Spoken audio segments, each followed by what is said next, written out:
Have you ever stopped to think about this?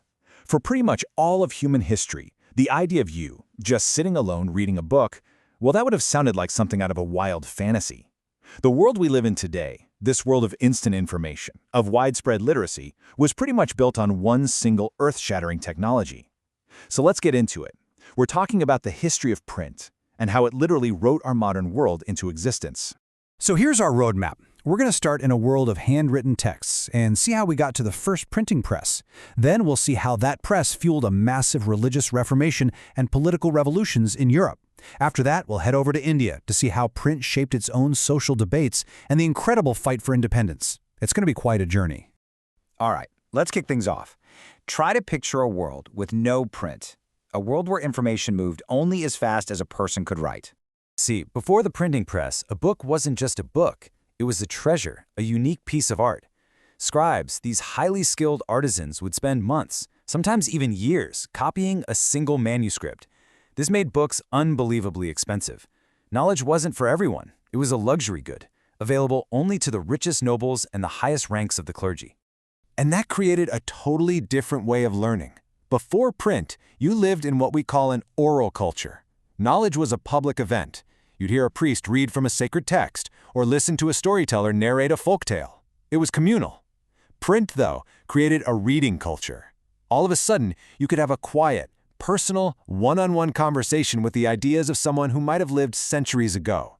This was a monumental shift in human consciousness. So how did we get from hand copying to mass production? Well, the journey actually starts in East Asia. Way back in AD 594, China was using woodblocks to print. Centuries later, that tech made its way to Europe, partly thanks to explorers like Marco Polo. But the real game changer, the one that lit the fuse, arrived in the 1430s in Germany, thanks to a man named John Gutenberg. And right here, this is where everything changes. Gutenberg's invention wasn't just a small step forward, it was a full-blown explosion. You could think of it as the 15th century version of the internet suddenly becoming available to everyone. Gutenberg was a clever guy. He grew up around farms and saw how olive and wine presses worked. He adapted that basic technology. But his real stroke of genius was combining the press with movable metal type, individual letters that could be arranged, rearranged, and reused. This meant you could set up a page, print hundreds of copies, and then use the same letters for the next page. And what was the very first major book he printed with it? You guessed it, the Bible. Now, some people immediately understood just how powerful this was. One of them was the German religious reformer, Martin Luther. He said that printing was the ultimate gift of God and the greatest one. For him, and for his mission to challenge the church, it was like a weapon delivered from the heavens. And here's why that mattered so much.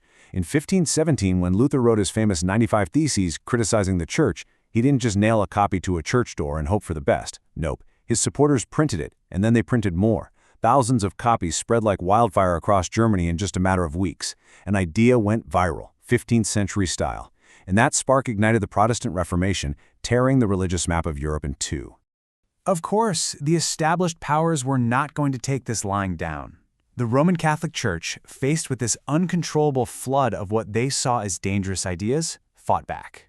They used courts like the Inquisition to hunt down heretics and created the first index of prohibited books. This was, essentially, one of history's first major attempts at mass media censorship. But this battle over religion was only the beginning. The very same technology that rocked the church was about to be aimed squarely at the kings and queens of Europe.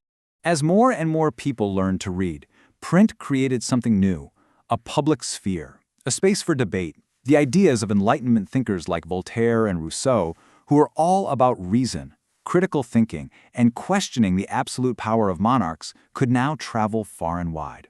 People would gather in coffee shops and read these radical new ideas and talk about them. And this wasn't just abstract philosophy. It had explosive, real-world consequences. By the 1780s in France, there was a flood of pamphlets and cartoons that openly mocked the king and queen, painting them as corrupt and selfish while ordinary people starved. This constant stream of criticism completely eroded the monarchy's authority and helped light the fuse for the French Revolution in 1789. Okay, let's shift gears now. We're going to travel across the globe to the Indian subcontinent, where the story of print unfolds in its own fascinating and powerful way.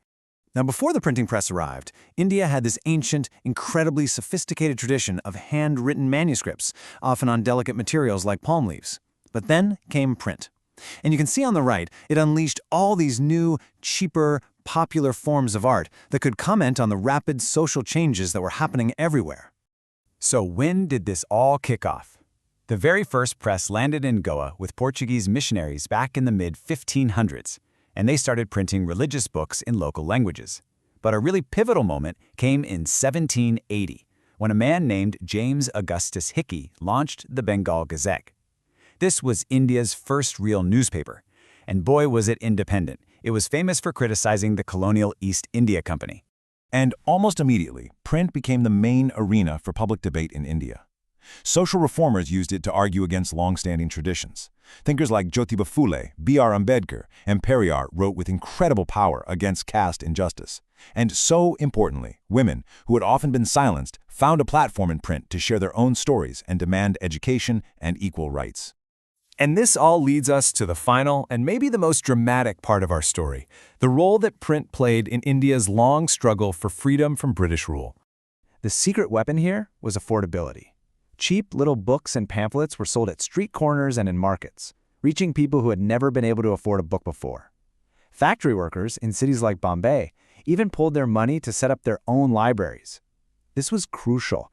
Print helped connect people across this vast, diverse country, spreading nationalist ideas and helping to forge a shared sense of a single Indian identity. And this quote from Mahatma Gandhi just says it all, doesn't it? For the leaders of the independence movement, the fight for Swaraj, for self-rule, was the exact same thing as the fight for a free press. They knew you could not unite and rally a nation if you couldn't freely print and spread your ideas. So there you have it. From upending religion and politics to driving social reform and fueling a nation's independence, the impact of print culture was, well, it was everything. It literally created the world of mass information that we all just take for granted today. And that leaves us with one last big question to chew on. If a simple mechanical press could change the world so completely, what story are the algorithms and AI of our own time writing for our future?